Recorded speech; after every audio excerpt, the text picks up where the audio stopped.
चीज प्रमुख है, सुमिरन, ध्यान और भजन।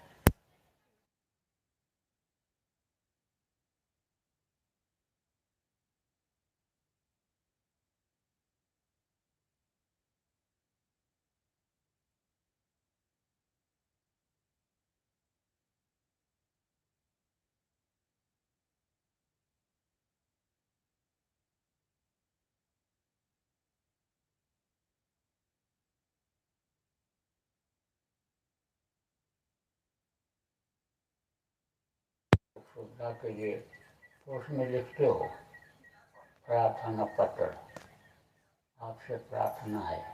तो प्रार्थना तो एक अलग चीज़ है, और सुमिरन, ध्यान और भजन ये संत मत की चीज़ है। संतों ने इसको बताया, इससे जीवात्मा का ताल्लुक होता है और प्रार्थना से शरीर का भी ताल्लुक होता है। लेकिन जब शरीर में हो तो प्रार्थना भी जरूरी होती है। प्रार्थना से क्या होता है, जैसे सामने एक दूसरे के खड़े हो, अब जब कहोगे प्रार्थना है हमारी, सुन लीजिए मेरी विनती, तो देखेगा आपकी तरफ। ऐसे ही जब प्रार्थना की जाती है, आवाज़ लगाई जाती है, तो प्रभु देखते हैं। आप तो उनको नहीं देख पाते हो, क्योंकि आपके अंदर की आँखों के ऊपर पर्दा लगा हुआ है, जिससे उनका दर्शन होता है, जिससे वो दिखाई पड़ते हैं। उस आँख के ऊपर पर्दा लगा हुआ है, तो आप तो नहीं देख सकते हो, लेकिन वो हमको, आपको, सबको देखते रहते हैं। कभी वो नहीं सोते हैं। आप तो सो जाते हो, आप तो अपने मोह माया में उनको भूल जाते हो, सिमरन करना भी भूल जाते हो। जब गृहस्थी की मार पड़ती है, जब समस्याएं आती हैं, तो उस समय पर यानी आप उनको भूल जाते हो, नहीं कर पाते हो, खुश हो जाने की कोशिश करते हो।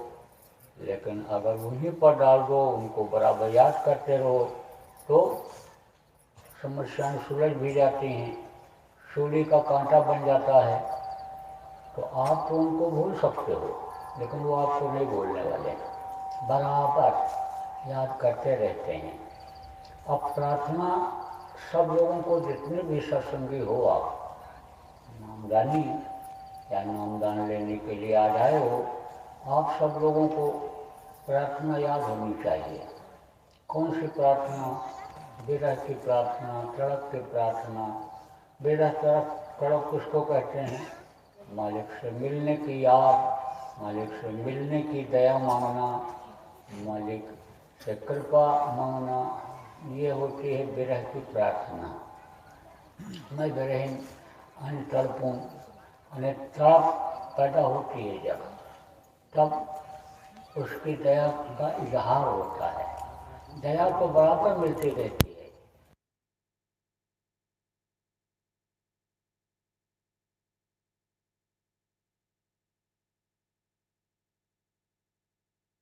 दया का अनुभव होता है। तो आप समझो कि विरह के साथ जब प्रार्थना की जाती है, तो उसकी सुनवाई जल्दी हो जाती है। अब प्रार्थना में भी आप जिसको पुकारते हो, जिससे कहते हो, उसके रूप को याद करते हो, तो प्रभु की तरफ ही आपकी लगन होनी चाहिए, बीच में और कोई नहीं होना चाहिए। आप समझो बीच में प्रार्थना बोलते रहो, मन कहीं इधर उधर लगा रहे, तब उसकी सुनवाई नहीं होती है। तो प्रार्थना आप सब लोग जरूर बोला करो, याद किया करो। भजन में मन न लगाए, ध्यान में मन न लगाए, तब प्रार्थना ही करनी चाहिए। आंसू बहाना चाहिए उस मालिक से मिलने के लिए। सोचो कि माँ के पेट में वादा किया था, इसको तो साधारण लोग भी बताते हैं। आपने प्रवचनों में भी सुना होगा कि माँ के पेट में बच्चा प्रार्थना करता है कि हम आपको कभी नहीं भूलेंगे, हमको बाहर निकालो, हम बराबर आपको याद करते रहेंगे। लेकिन जिनको याद करने के लिए यह मनुष्य शरीर मांगा वो भूल जाते हैं। जो काम आने वाले अपने, यहाँ भी मदद करने वाले, वहाँ भी मदद करके पहुँचाने वाले, उनको तो आप भूल जाते हो। और जो आपके काम आने वाले नहीं हैं उनको बराबर याद करते रहते हो। आप देखो, अभी तकलीफ आपको हो जाए, किसी को भी हो जाए, तो परिवार के लोग क्या करेंगे? ले जाएंगे डॉक्टर से, इलाज करा देंगे। लेकिन अगर कर्मों की सज़ा बनने लग गई, कर्मों की सज़ा मिलने लग गई, तो आप ये समझो दवा काम नहीं आती है।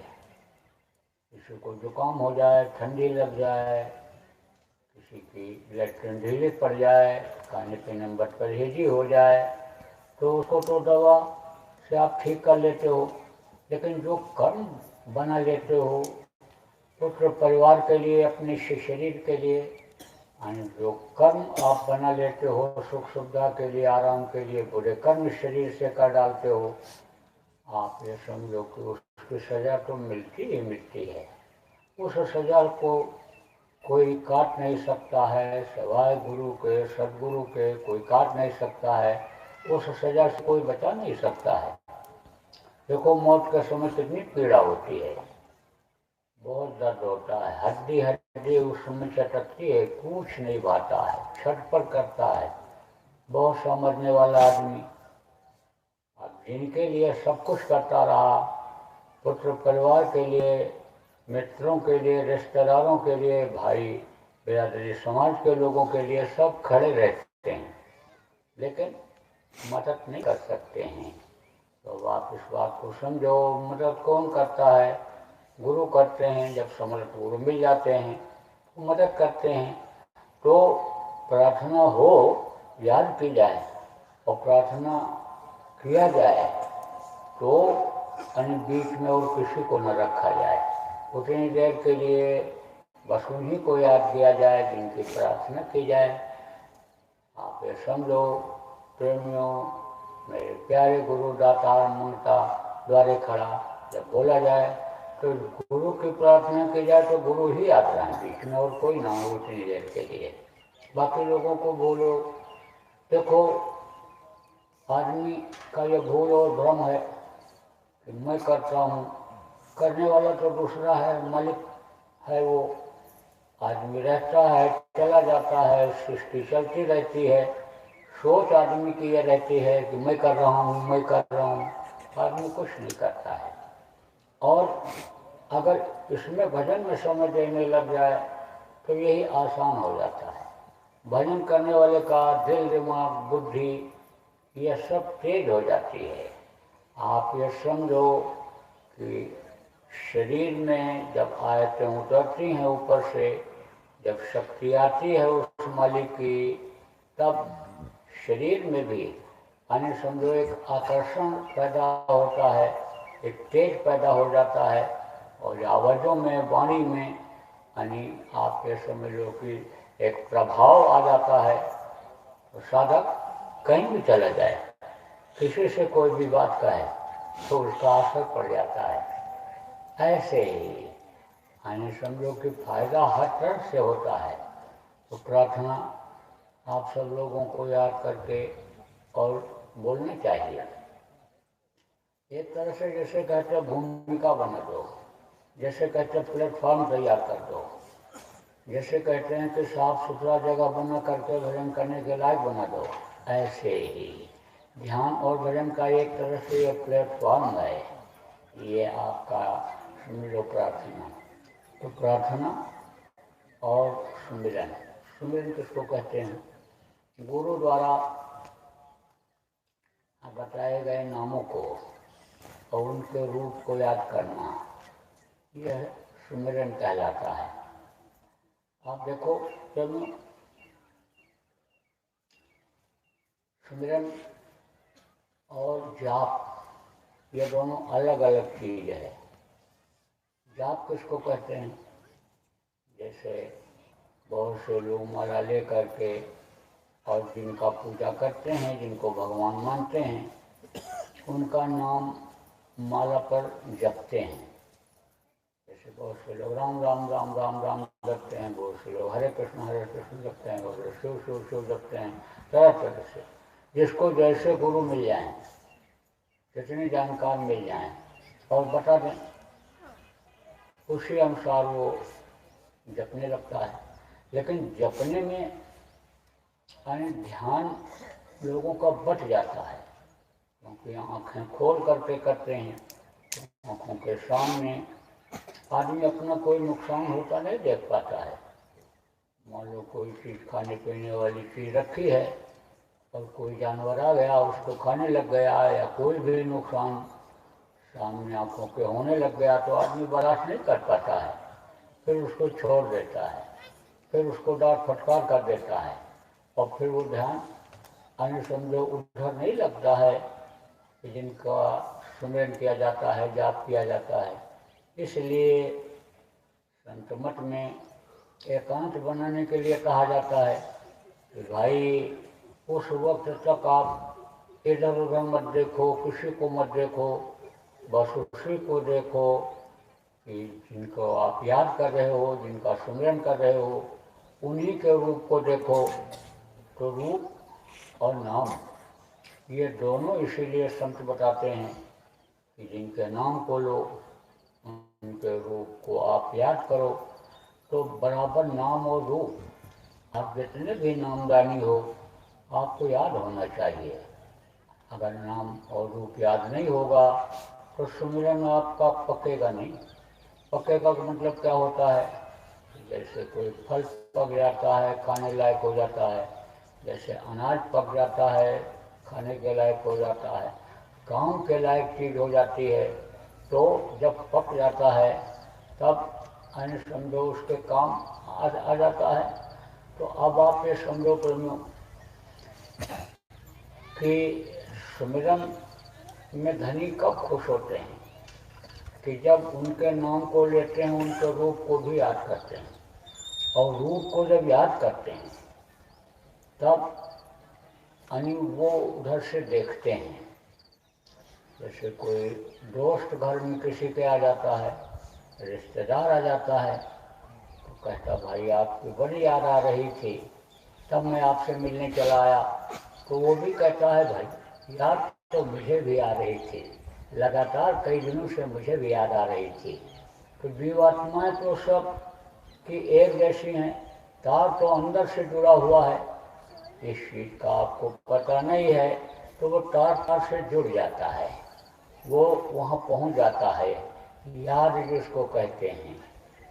और जब याद करते हैं तभी दया हो जाती है। आप देखो बच्चा यानी समझो जब पिता को याद करता है तो पिता भी बुला लेता है। पहले तो कहता ठीक है पढ़ना वहीं रहना, लेकिन जब याद करता है पिताजी एक दिन के लिए ही आ जाएं, अंदर में याद करता है, तो कहता अरे भाई छुट्टी है तो तुम चले आओ और मिल के चले जाओ। ऐसे ही यानी समझ लो आप प्रेमियों कि जब उनको याद करोगे, सुमिरन करोगे, तो आपकी तरफ देखेंगे। जिनका भी आप सुमिरन करोगे, 5 नाम का सुमिरन आपको बताया गया है, इन 5 में जिनको भी आप याद करोगे वो आपकी तरफ देखेंगे, और जब देखेंगे तब आपका ध्यान और भजन का रास्ता साफ होगा। आप समझो कि उनकी दृष्टि में इतनी ताकत है कि बीच में फिर कोई भी चीज़ होती है तो वो फिर बाधा नहीं डालती है, वो चीज़ हट जाती है। जैसे आप देखो कि आप सांस लेते हो तो सांस का उतना असर नहीं होता है, और जब ऐसे मुंह से फूंकते हो तो हवा से सामने कोई पतली चीज़ होती है तो वो हट जाती है, धुआं धुक्कड़ होता है तो वो हट जाता है, सफाई होती है जब जोर से फूंकते हो। इसी तरह से यानी जब वो आपकी तरफ नज़र डालेंगे मेहर आलूद की, तब ये बाधाएं आपके साफ होंगी और आपके ध्यान में मदद मिलेगी। इसलिए आप ये समझो कि सुमिरन ठीक ढंग से होना चाहिए। जिनके नाम को लो, उनके रूप को याद करो, नाम आप किसी का जपो और ध्यान आपका कहीं रहे, तो आपने तो उसका ध्यान किया। आप नाम तो इन धनियों का जप रहे हो, नाम तो आप पहला तो जप रहे हो, और ध्यान कहाँ है? बच्चे की तरफ ध्यान कहाँ है?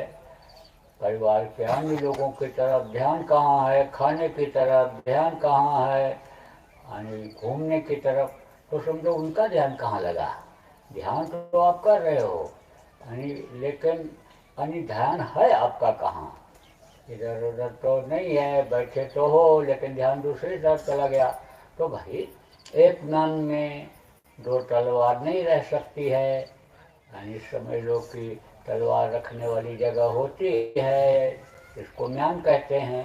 अब आप ये कहो कि एक म्यान में दो तलवार रख दें, कैसे हो सकता है? आपसे कहा जाए कि गाल फुला लो ऐसे और ठट्ठा के भी हंसो, दोनों काम कैसे हो सकता है? आप समझो ये काम नहीं हो सकता, इसलिए एक साथ एक काम करो।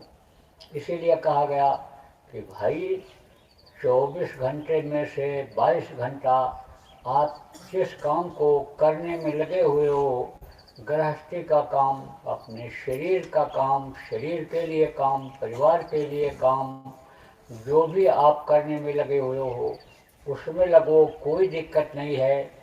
लेकिन 1 घंटा सुबह और शाम आप ध्यान और भजन में समय दो। लेकिन उस समय जब समय दो, तब आप इधर उधर से ध्यान बिल्कुल हटा दो, दुनिया को बिल्कुल भूल जाओ कि हम दुनिया में हैं, दुनिया से परे हो जाओ, अलग हो जाओ, और उसी की तरफ ध्यान करो कि जिसका आप ध्यान लगा रहे हो। गुरु का ध्यान कर प्यारे, बिना इसके नहीं छूटना। सबसे पहले गुरु को ध्यान किया जाता है, तो गुरु ही गोविंद से मिलवाते हैं। तो सबसे पहले जब गुरु को ध्यान करो तो उन्हीं को ध्यान करो, दोनों आँखों को एक जगह पर ध्यान में। इसलिए समझो कि टिकाया जाता है, रोका जाता है कि इसकी पावर बढ़ जाए। और ध्यान का मतलब वैसे क्या होता है? ध्यान का मतलब यह होता है कि ये जो जीवात्मा दोनों आँखों के बीच में बैठी हुई है, इसको आज्ञा चक्र कहा गया, तीसरा तिल कहा गया, इसको पिंडी 10वां द्वार कहा गया। इसका जो प्रकाश है, इसकी जो रेंज है, इसकी जो ताकत है, ये यहाँ से लेकर के और अंगूठे के अगले हिस्से तक पूरी फैली हुई है। शक्ति इसकी फैली हुई है, इसको सबको समेटना रहता है। अब आप ये समझो कि शक्ति को अगर समेटोगे नहीं, अगर शक्ति इधर उधर आपके फैली हुई रहेगी तो ताकत कम रहेगी। आप देखो सूरज की जो किरणें होती हैं, ये फैली हुई रहती हैं। सूरज की जब किरणें बहुत घनी नज़दीक जब हो जाती हैं तो गर्मी ज़्यादा लगती है, और जब ज़्यादा फैल जाती हैं, दूरी बढ़ जाती है इस धरती की सूरज लोक से, सूर्यलोक से जब ये बढ़ जाती है तो गर्मी कम महसूस होती है, ठंडी महसूस होती है। वही सारी किरणें सूरज की जब एक जगह इकट्ठा हो जाती हैं तो बहुत गर्मी पैदा हो जाती है। एक शीशा होता है, आतिशी शीशा, उसको जब सूरज के सामने से लगाते हैं तो सूरज की ये जो फैली हुई किरणें हैं वो सब एक जगह पर इकट्ठा हो जाती हैं। तो उस शीशे में इतनी गर्मी पैदा हो जाती है कि उसके नीचे रुई लगा दो, कागज़ लगा दो, थोड़ी देर तक कपड़ा लगाए रहो तो जलने लगता है। इतना पावर बढ़ जाता है, इतनी गर्मी बढ़ जाती है। ऐसे ही पूरे शरीर की ताकत को खींच करके यहाँ आँखों के बीच में जब लाते हैं तो पावर बढ़ जाती है, ताकत बढ़ जाती है।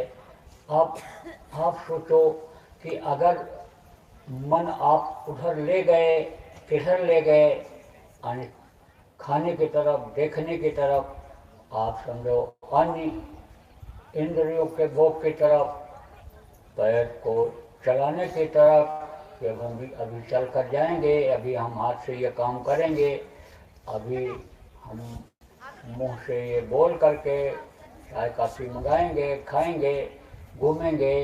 अगर उधर चला जाता है, मन उधर चला जाता है, ध्यान उधर चला जाता है, तब तो वो शक्ति शक्ति वही रह जाएगी, क्योंकि यानी हाथ को चलाने के लिए शक्ति की जरूरत पड़ती है, पैर को चलाने के लिए शक्ति की जरूरत पड़ती है, तब तो शक्ति बटी हुई रहेगी, ताकत बटी हुई रहेगी।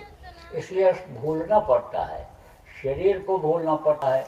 इधर एकदम से खींच करके यानी याद को, ताकत को, जो फैली हुई है याद के साथ भी ताकत होती है, खींच करके और दोनों आंखों के बीच में लाना पड़ता है।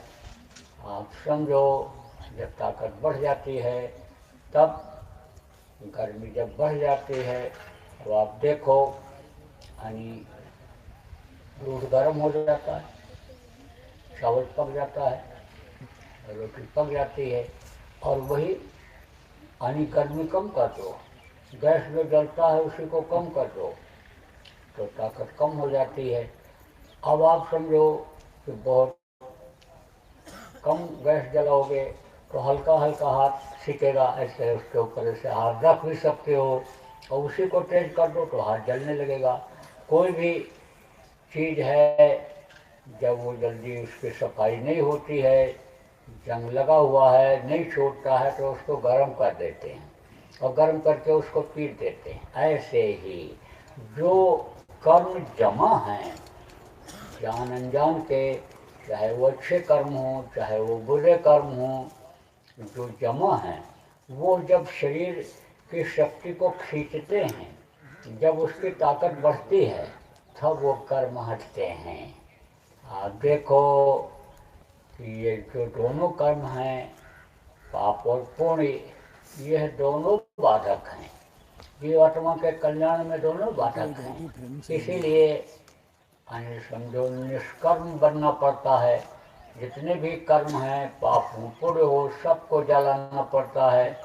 आप समझो अगर पाप पूरे कर्म रह गया तो फिर उसका फल मिलता है, फिर यानी ऐश आराम की चीज़ें इकट्ठा हो जाती हैं, शरीर को सुख देने वाली चीज़ें इकट्ठा हो जाती हैं, मान सम्मान ये सब इकट्ठा हो जाता है। तो प्रेमी के लिए कहा गया, साधक के लिए कहा गया कि लाभ और मान क्यों चाहे, पड़ेगा फिर तुझे देना, ये फिर देना पड़ता है लाभ और मान। आप समझो फिर यानी देने का मतलब यह है कि पुण्य किया, शरीर छूट भी गया और स्वर्ग और वैकुंठ में पहुंच गए, तो फिर वापस आना पड़ता है मृत्यु लोक में। वो यानी समझो कि लाभ चाहा, मान चाहा, खूब सम्मान रहता है, अक्ष उतर आता है, यानी दया यानी समझो कि देवताओं की हो जाती है तो सम्मान बढ़ जाता है। आप समझो कि लाभ होने लग जाता है, देवता को मान्यता जहाँ मिली हुई है, मंदिर हैं, मठ हैं, आप समझो वहाँ पर लाभ की चीज़ें आने लगती हैं, शरीर के सुख की चीज़ें आने लगती हैं, धन आने लगता है, मान सम्मान बढ़ जाता है। तो यह सब देना पड़ता है, आना पड़ता है, यहाँ मृत्यु लोक में आना पड़ता है। इसलिए इन सारी चीज़ों को ख़त्म करने की ज़रूरत होती है। पाप पुण्य जब दोनों नाश है तब पावे ममपुर वासे। ममपुर का मतलब क्या होता है? अपना पुर। पुर का मतलब होता है जहाँ रहा जाता है। जैसे लोगों के नाम से पुर बने हुए हैं जगह जगह पर। गोरखपुर, जैसे आपका गोरखनाथ जी वहाँ रहते थे, उनके नाम का पुर बन गया जहाँ वो रहते थे। तो ममपुर का मतलब क्या होता है? मम मतलब अपना पुर, अपना पुर मतलब अपना घर, अपना वतन। आप तो कहोगे कि मेरा घर अमरावती में है, कोई कहेगा अकोट में है, कोई कहेगा कि जलगांव में है, कोई कहेगा नासिक में है। आप तो ये बताओगे, लेकिन ये आपका घर नहीं है। आपको तो थोड़े समय के लिए यहाँ भेज दिया गया है।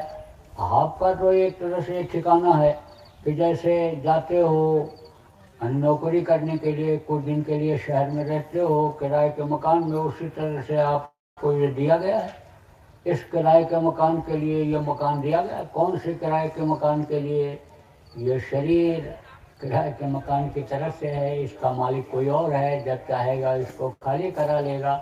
तो ये आपको दिया गया है। तो यह आपका पुर नहीं है। ममपुर जहाँ से आप आए हो, और जहाँ आपको पहुँचना है, सतलोक से आए हो और सतलोक आपको पहुँचना है, आपका लक्ष्य उद्देश्य ही मनुष्य शरीर पाने का यही है कि इसको अपने पुर पहुँचा दो।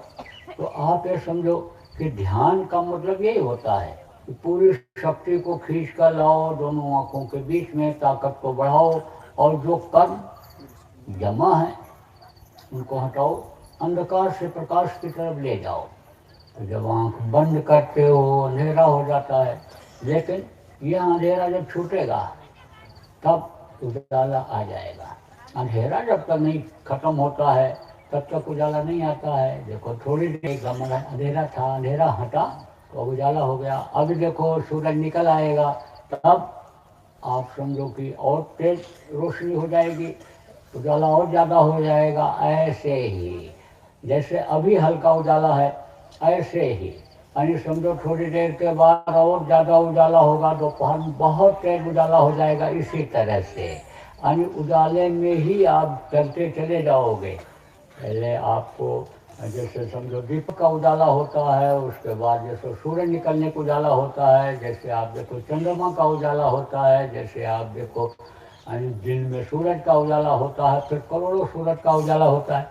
जैसे आपको बताया गया इनका रूप, ऐसे ही उजाले में चले जाओगे तो फिर तो वहाँ अंधेरा है ही नहीं, कोई अंधेरा नहीं है वहाँ। न कोई अंधेरा है, न कोई वहाँ गंदगी है, न कोई वहाँ रोना धोना है, न कोई नावदान नाली बहता दिखाई पड़ता है, न कोई वहाँ यानी भीख मांगता दिखाई पड़ता है। वहाँ तो सब रईस हैं, वहाँ तो सब यानी धनी हैं, सबके पास सब कुछ है। वहाँ तो सब सम रूप हैं, एक रूप में हैं। और वहीं पर आप पहुँच जाओगे। आप समझो कहा गया न गुरु न चेला, सब में बोले एक अकेला। वो जो जीवात्मा है जब वहाँ पहुँच जाती है तो सब एक जैसी हो जाती है। याद तो रहते हैं गुरु, मिलते तो इसी रूप में हैं, जब चाहोगे तो इसी रूप में दिखाई पड़ जाएंगे। जिस रूप में आपको नामदान दिए हैं, जिस रूप में आप उनको यहाँ याद करते हो, याद करते रहे हो, इसी रूप में दिखाई तो पड़ जाते हैं। लेकिन आत्मा उस परमात्मा में उनकी भी विलीन रहती है, आपकी भी विलीन हो जाती है। तो आप ध्यान में लगाओ तो मन को रोक करके लगाओ और दृष्टि को एकाग्र करके लगाओ और नियमित ध्यान लगाओ। जब तक आपकी प्रैक्टिस न हो जाए, जब तक आपको दिखाई न पड़े ठीक से, तब तक आप बराबर देखने की आदत डाल। देखो बच्चे को जब पढ़ाया जाता है तो बच्चा पढ़ना पसंद करता है, नहीं पसंद करता है। स्कूल जब भेजना होता है तो रोता है, हर बच्चे रोते हैं। हम लोग भी रोते थे, हमको याद है। हमको तो बचपने की बहुत सारी बातें याद हैं, बहुत हम छोटे थे तब की बात हमको याद है। तो हम आगे समझो हम भी रोते थे और सब रोते हैं बच्चे, क्योंकि आदत को बदलना पड़ता है। जो बच्चा स्वतंत्र रहता है, जो घर में आज़ादी से खेलता है, जब इच्छा होती है कि जब इच्छा होती है मांग के खा लेता है, माँ का परिवार का प्रेम मिलता है थोड़े समय के लिए। जब उसको स्कूल भेजा जाता है तब आप ये समझो कि स्कूल भेजते समय बंधन में जब आता है तब रोता है, जाना नहीं पसंद करता है। ऐसे ही मन जो इस समय पर फिरंगी हो गया, फिरंगी किसको कहते हैं, सैलानी किसको कहते हैं, कि जो घूमते रहते हैं। देखो विदेशों के लोग आते हैं यहाँ हिंदुस्तान में शांति की खोज में, भगवान की खोज में। तो अब भगवान तो ऐसे भटकने से मिलने वाले नहीं हैं। किसी ने कह दिया कि चले जाओ हरिद्वार में मिलेंगे तो हरिद्वार चले गए, किसी ने कह दिया यहाँ नहीं जी वहाँ अयोध्या जाओ वहाँ मिलेंगे, अयोध्या चले जाते हैं। फिर वहाँ पहुँचे कहेंगे भगवान कहाँ है, कहाँ मिलेंगे, यहाँ भगवान अब कहाँ है, भगवान थे वो तो गुप्त हो गए, चले गए सरयू नदी में गुप्त यानी समझो हो गए थे, वो भगवान यहाँ नहीं है तो कहाँ मिलेंगे, काशी चले जाओ तो काशी चले गए। फिर बोले वो द्वारिका धाम चले जाओ भगवान वहाँ मिलेंगे। तो भटकते रहते हैं, भटकते रहते हैं। कोई ऐसा मिल जाए, मुझको कहाँ खोजो बंदे, मैं तो तेरे पास में, यानी ऐसा मिल जाए कि उसको कहीं ज़रूरत नहीं है, वो तो इसी शरीर के अंदर है, वो रास्ता अगर बता दे तब तो भी उनको मिल जाए, लेकिन मिलते नहीं हैं, तो वो घूमते रहते हैं।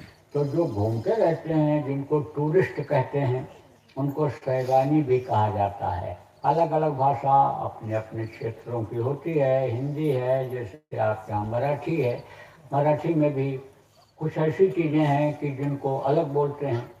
तो अब आप ये समझो, अलग अलग भाषाओं में, यानी एक ही चीज़ को अलग अलग भाषाओं में अलग अलग शब्दों में बोलते हैं। तो सैलानी का मतलब ये होता है जो घूमता रहे। तो मन ये क्या है, सैलानी है, ये घूमते रहता है, ये एक जगह स्थिर नहीं होता है।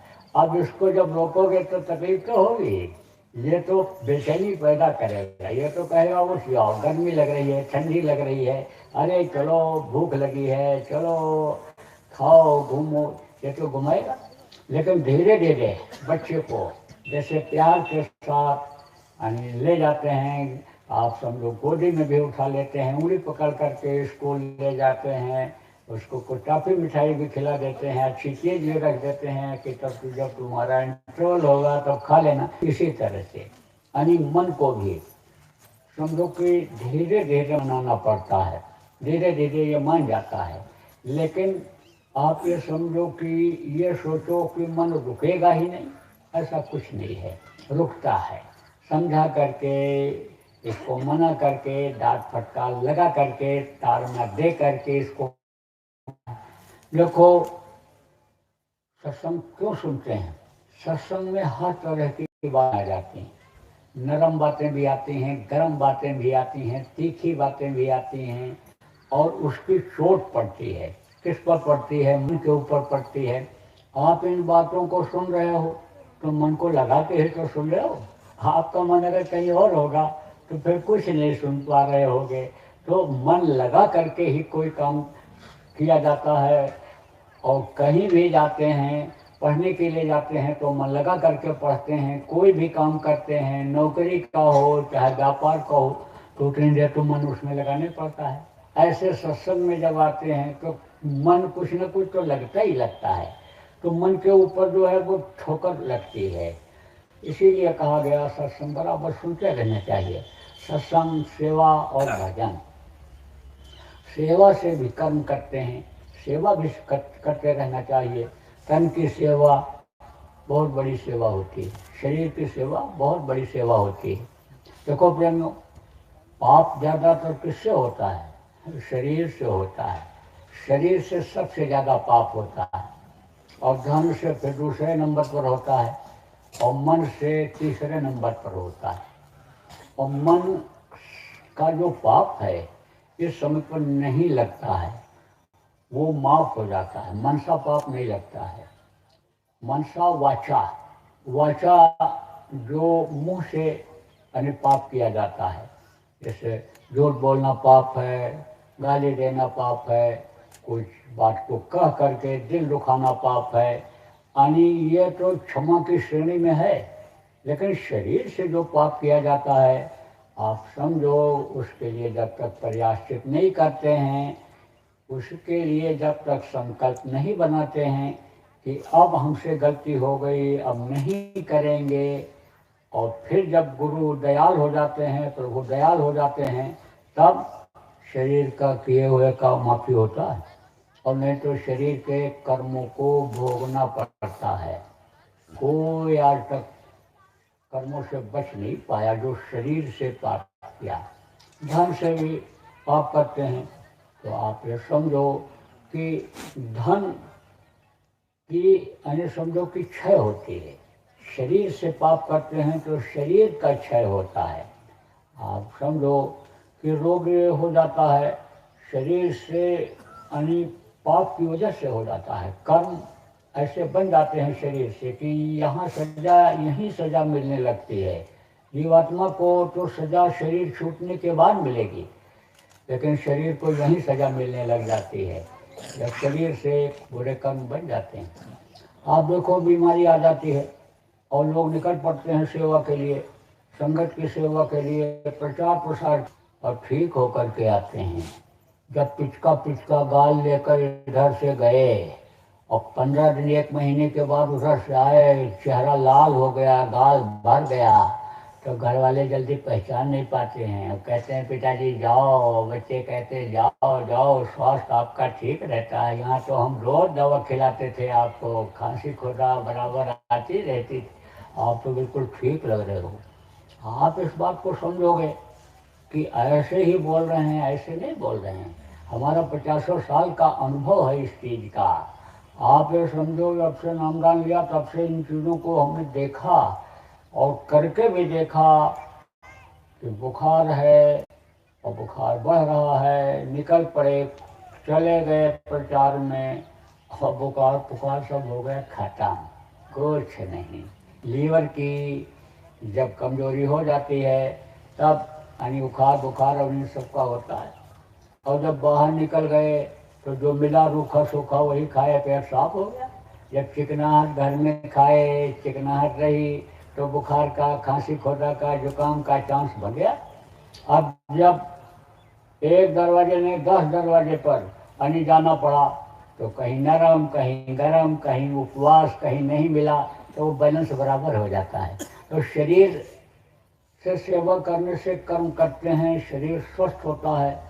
शरीर से भी बराबर यानी परमार्थियों को सेवा करते रहना चाहिए, समय निकाल करके कर्मों को काटने के लिए। देखो, धन की सेवा की जाती है, धन की सेवा से यानी लक्ष्मी बढ़ती हैं, खुश होती हैं कि देखो हमको ये लाया, अच्छे काम में लगा रहा है। हमारा भी भाग्य है कि हमारे वजह से किसी को सुख मिल रहा है।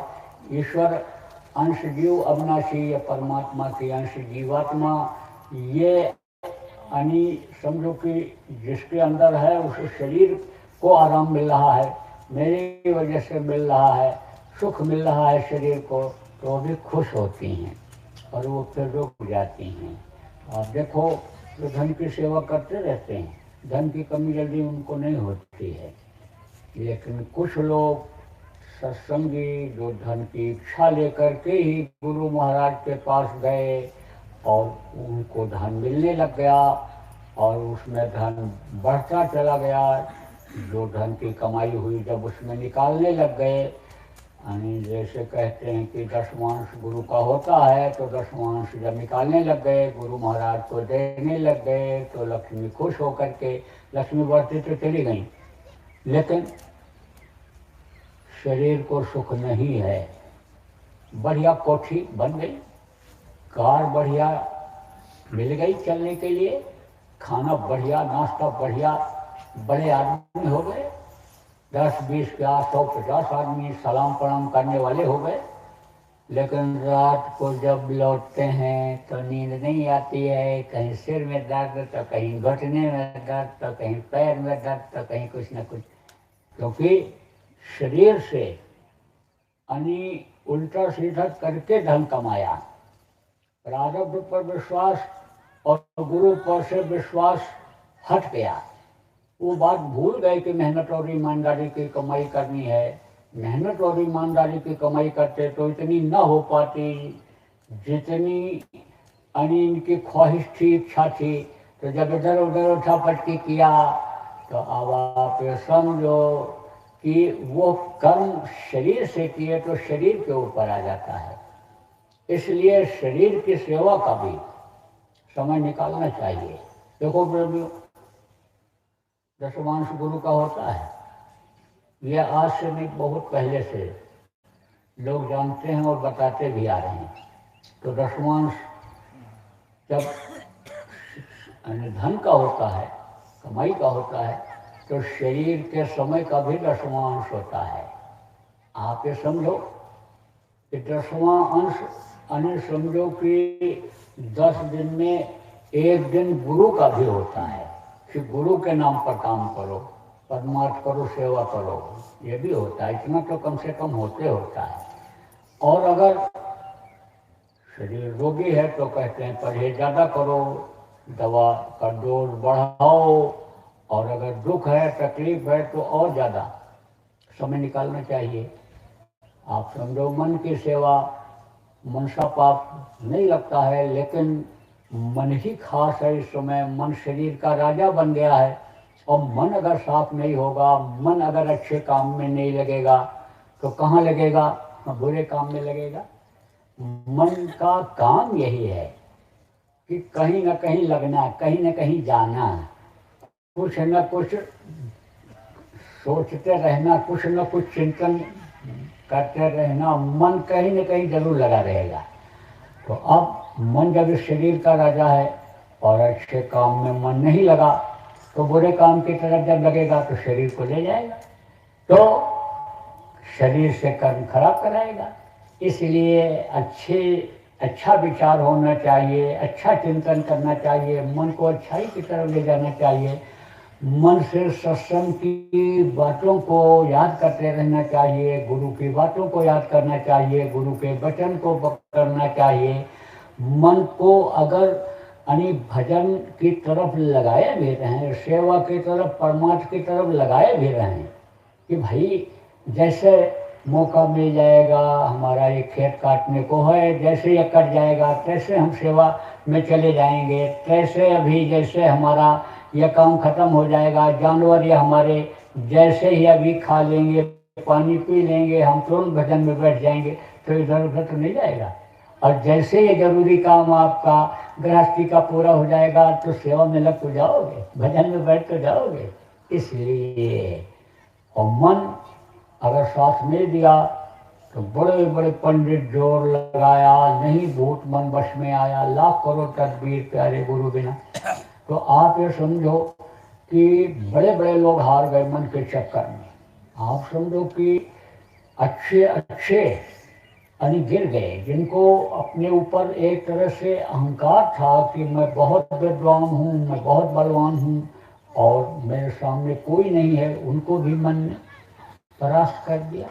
तो अब आप ये समझो कि मन की इस समय बड़ी टेढ़ी चाल है कलयुग में। इस समय मन को वश में करना ये समझ लो बड़ा कठिन है, लेकिन गुरु की जब दया हो जाती है, गुरु से जब प्रार्थना किया जाता है कि मैं कुछ भी नहीं हूँ, मेरा तन और मेरा मन और मेरा धन ये गुरु महाराज सब आपका है, अब आप जैसा चाहो वैसा इसको लगाओ, जैसा चाहो कराओ।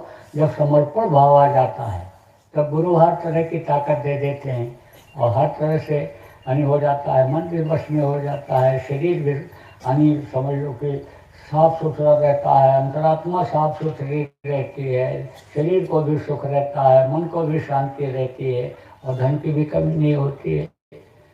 तो प्रेमियों, सुमिरन, ध्यान और भजन। भजन क्या है?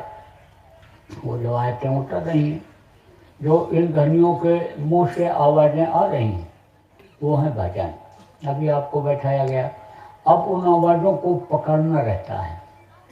जैसे देखो रेडियो स्टेशन से गाना बजाना, प्रार्थना, भजन सब शुरू हो गया होगा, लेकिन अब आपको नहीं सुनाई पड़ रहा है। क्यों? क्योंकि आपके पास रेडियो नहीं है, और रेडियो है भी और उसको आप चालू न करो तो नहीं सुनाई पड़ेगा। लेकिन वो आवाज़ें रेडियो स्टेशन से सब फैली हुई हैं। जहाँ तक समझ लो कि आवाज़ फैला दिया है उन्होंने, फैल गई है, वहाँ भी कहीं भी ले जाओगे, रेडियो खोलोगे तो आपको सुनाई पड़ेगा। ऐसे ही आवाज़ें वायुमंडल में ये सब फैली हुई हैं। अब उसको आपको पकड़ना है, उसको आपको सुनना है। तो आप समझो कि जैसे रेडियो में एक वॉल्यूम होता है जिससे आवाज़ को कम और ज़्यादा करते हैं, तो उसमें जब धूल गर्द आ जाता है, कमी आ जाती है, उसके अंदर पत्तियाँ होती हैं, उसमें से लड़ने लगता है तो खर खर की आवाज़ आती है। तो खर की जब आवाज़ आती है तब वो रेडियो स्टेशन से जो गाना बजाना होता है वो नहीं सुनाई पड़ता है, वो खरखराहट ही मालूम पड़ता है, या वो कभी कम कभी तेज हो जाता है। तो अब आप ये समझो इसी तरह से अंदर के कान के सामने जो कर्मों का पर्दा लगा हुआ है, वो पर्दा जब हटेगा तब आप ये समझो कि आवाज़ वो सुनाई पड़ेगी।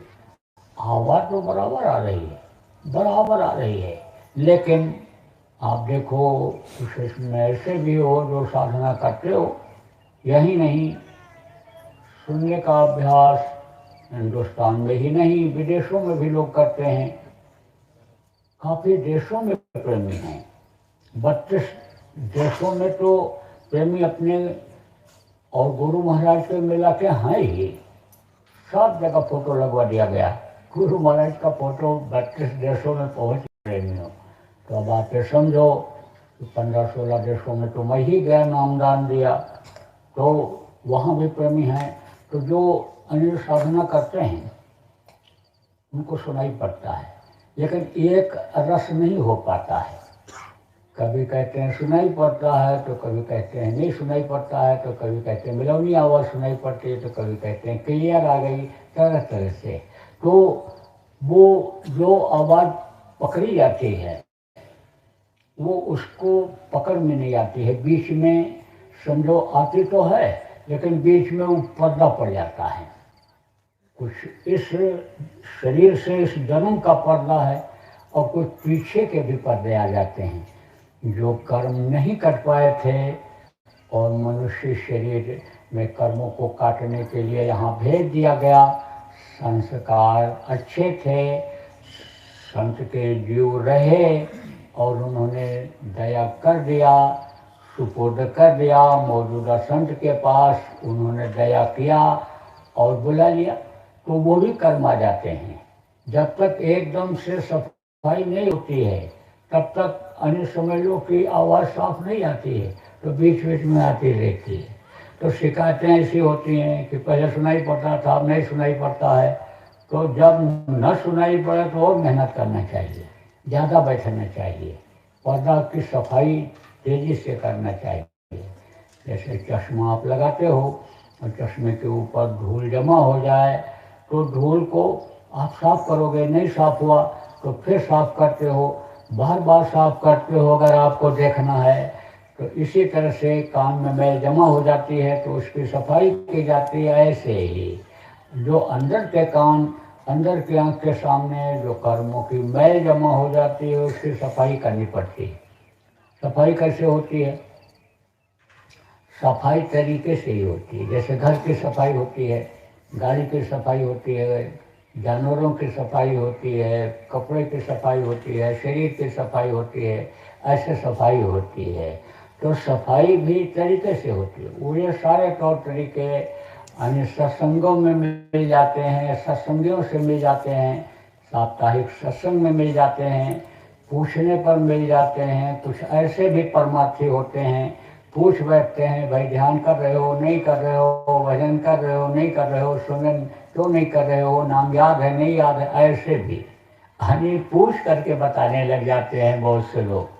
बहुत से लोगों का परमार्थी निशाना रहता है। लड़के देखो स्कूल में पढ़ते हैं, जो तेज बच्चे होते हैं दूसरों बच्चों को भी हमें प्रेरणा देते रहते हैं, समझाते रहते हैं। इसीलिए कहा जाता है अच्छे बच्चों का साथ करना चाहिए, अच्छे साधक का साथ करना चाहिए। ये भी एक स्कूल की तरह से है।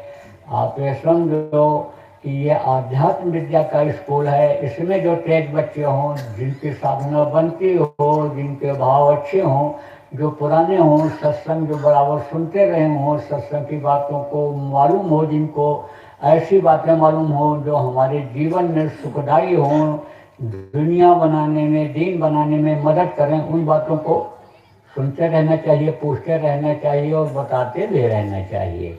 देखो अपने लिए तो पशु और पक्षी भी पैदा होते हैं, खा पी करके चले जाते हैं, लेकिन मनुष्य दूसरों के लिए होता है। और आपका तो निशाना प्रेम में परमार्थी बन गया, इसलिए आपको परमार्थ पर ज़्यादा ध्यान देना चाहिए, जोर देना चाहिए। और जब परमार्थ पर जोर दोगे तो आप फिर समझो लोगों को पता चल जाएगा कि ये परमार्थी है, तो आप कभी अन्य सेवा, आपकी भी जरूरत की चीज़ों की अन्य पूर्ति परमार्थी समझ करके वो भी कर देंगे। तो दुनिया की चीज़ों के लिए जिसकी ज़रूरत है दौड़ते रहते हो, वो चीज़ें दूसरे के द्वारा पूरी हो जाती हैं। दूसरे का खेत दूसरे लोग कटवा देते हैं, सत्संगियों का, जो प्रचार में जाते हैं, जो प्रचार में लगे रहते हैं, दूसरों की भलाई में लगे रहते हैं। लड़का लड़की के शादी की चिंता कौन कर लेता है? दूसरे सत्संगी कर लेते हैं, सब इकट्ठा हो जाते हैं। अब आप ये समझो कि ऐसी बढ़िया बढ़िया शादियाँ लड़कियों की हो जाती हैं, बढ़िया तरीके से हो जाती हैं, जो बड़े आदमी लोग नहीं कर पाते हैं। और वो जो लड़के वाले हैं वही कहने लगते हैं तुम इनके सामने कुछ नहीं हो। देखो 50 मोटरसाइकिलें दरवाजे पर खड़ी हैं, 10-10 कारें खड़ी हैं। तुम्हारे घर पर तो 10 मोटरसाइकिल भी कभी नहीं आई होगी। साहब देखो बड़े आदमी साहब ये सेवा कर रहे हैं, साहब अभी पलकों पर बिठाए हुए हैं। अब आप ये समझो कि परमार्थी की तरफ की नजर रहती है। आपको एक सही घटना बताऊं, जब पढ़ाई करता था तब की बात याद आ गई। हमारे गांव के पास में एक ठाकुर साहब थे, तो उनके लड़के की शादी आई, बड़े आदमी थे। तो जो लड़की वालों ने कहा कि आप दहेज क्या लोगे? तो बोले दहेज कुछ नहीं लेंगे, एक पैसा दहेज नहीं लेंगे, हमको खाली लड़की आप दे दो। बहुत से लोग यही पूछ रहे थे, सोच रहे थे कि बहुत पैसा मांगेंगे, बहुत मांगेंगे। और सुन तो कुछ नहीं। अब आप समझो कुछ नहीं मांगे, लेकिन बराबरी में ही शादी ब्याह किया है। थोड़ा बहुत अंतर रखा जाता है, ज़्यादा अंतर हो जाता है तो भी नहीं जल्दी निभता है। तो उन्होंने मतलब खूब दिया, जो इच्छा उनकी थी देने की उससे भी ज़्यादा सामान दिया। अब जब उनकी लड़की बड़ी हुई और उन्हीं से कहा जहाँ उनके लड़के की शादी हुई थी कि भाई अब हमको कोई लड़की की शादी बताओ, तो उसी एरिया में बोले इधर आ जाओ हम लड़का दिखवाते हैं आपको। जब उस एरिया में गए तब शादी की, जब अपनी लड़की की शादी तय किया तो आप ये समझो कि पूछा कि अब आप दहेज क्या लेंगे बताइए। बोले जब आपने अपने लड़के की शादी में दहेज नहीं लिया तो हम आपसे दहेज कैसे मांगें? हमारा हक नहीं बनता है आपसे दहेज मांगने का। आपकी जो इच्छा होगी आप अपना कर देना। अब आप सोचो कितना अच्छा असर पड़ा, क्योंकि ये वहाँ पर जानकारी सब लोगों को हो गई थी और अपने समाज में, अपने जाति बिरादरी में अक्सर जानकारी हो जाती है। तो उस तरफ जब वहाँ जानकारी हो गई कि उन्होंने कुछ नहीं मांगा था, और मांगते तो काफ़ी इनको मिलता, लेकिन मांगे नहीं, मिला तो ज़्यादा।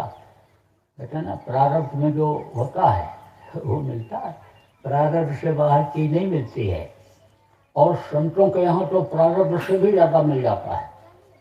अपने भगत को कभी भी संत सद्गुरु दुखी नहीं देख सकते हैं, कि जो प्रारब्ध में नहीं भी होता है वो भी दे देते हैं जब जरूरत होती है तब। लेकिन जब जरूरत नहीं होती है तब नहीं देते हैं। जब जरूरत नहीं होती है तो ले भी लेते हैं, दूसरे को दिला देते हैं।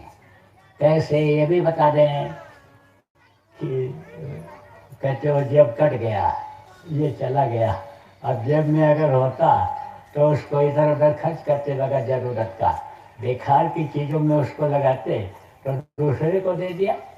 अब आपके पास आया तो आपने क्या ये सोचा कि यह हमारे ही प्रारब्ध का, हमारी मेहनत का है? कहीं कहीं मेहनत से ज़्यादा मिल जाता है तो बहुत खुश हो जाते हो, मेहनत से ज़्यादा मिल गया। लेकिन जब चला जाता है तब दुखी होते हो, तो क्यों ऐसा? अरे भाई सम भाव रखो, यानी समझ लो कि जो प्रारब्ध में होगा मिलेगा, नहीं होगा तो गुरु देंगे, नहीं देंगे तो जाही विधि रखे गुरु वाही विधि रहिए। जिस तरह से रखें उसी तरह से रहो।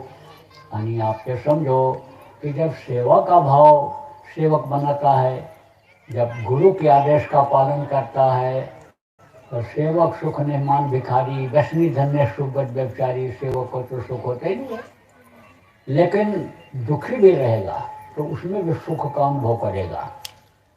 कैसे कि जैसे कोई तड़प रहा है, चिल्ला रहा है, रो रहा है, और बुखार उसको भी है, और आपको मान लो बुखार हो गया कर्मों के अनुसार या मौसम के अनुसार, तो आपके अंदर बर्दाश्त की शक्ति रहेगी। बर्दाश्त की शक्ति दे देते हैं गुरु। आप समझो कि कर्मों को कटवाने के लिए रात में जैसे कुछ लोगों को सपने आ जाते हैं तो चिल्ला उठते हैं।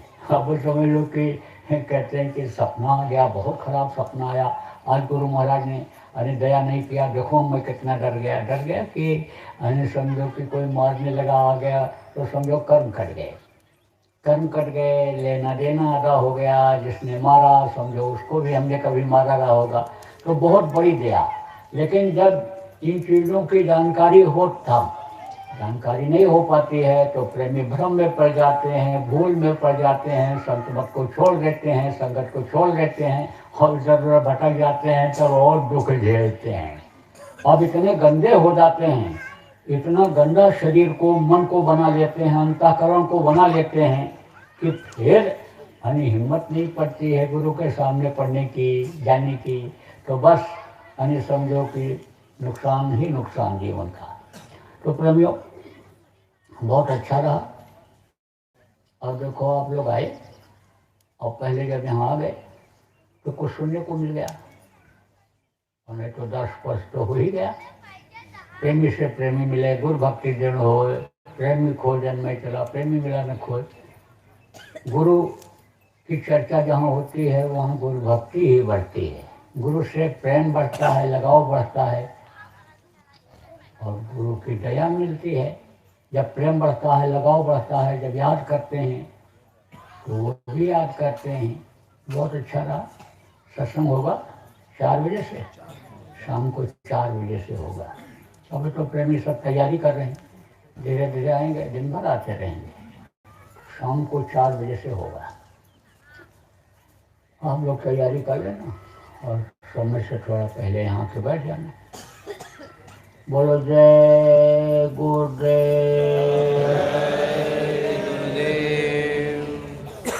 जय गुरुदेव,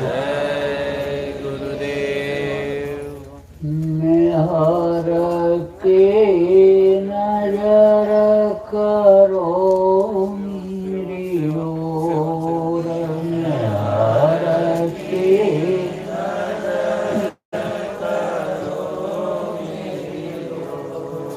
दया की नजर करो मेरी ओर, दया की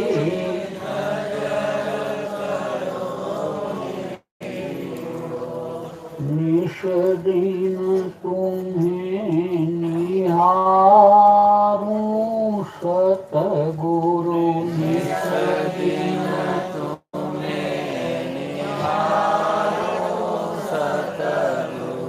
जैसे चंद्र चकोर, जैसे चंद्र चकोर, दया की नजर करो मेरी ओर, दया की नजर करो मेरी ओर।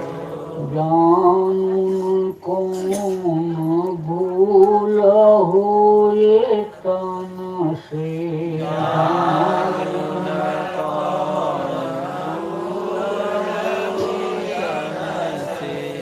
लियो हमसे मुख मोड़, लियो हमसे मुख मोड़, दया की नजर करो मेरी ओर, दया की नजर करो मेरी ओर। बालक जानी चूक बिसराओ, बालक जानी चूक बिसराओ, आया शरण अब मैं तो, आया शरण अब मैं तो, दया की नजर करो मेरी ओर, दया की नजर करो मेरी ओर। सदा दया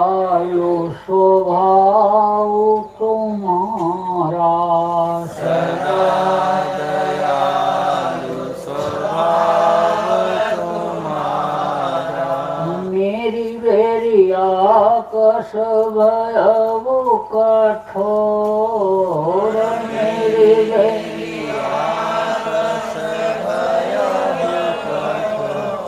हृदया की नजर करो मेरी ओर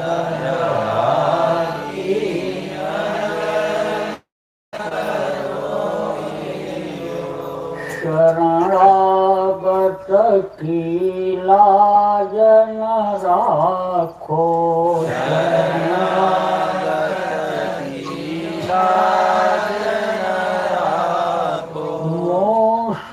पतित अब जाए कहीं और मोसो पतित अब जाए कहीं और हृदया की नजर करो मेरी ओर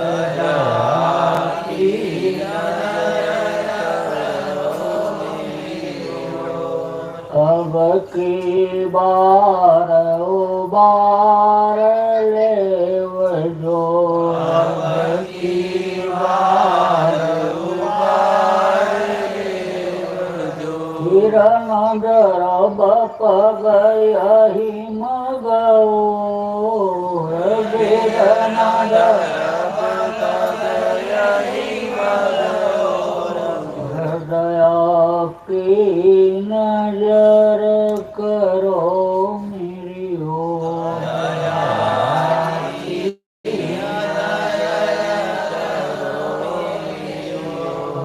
हर की नजर करो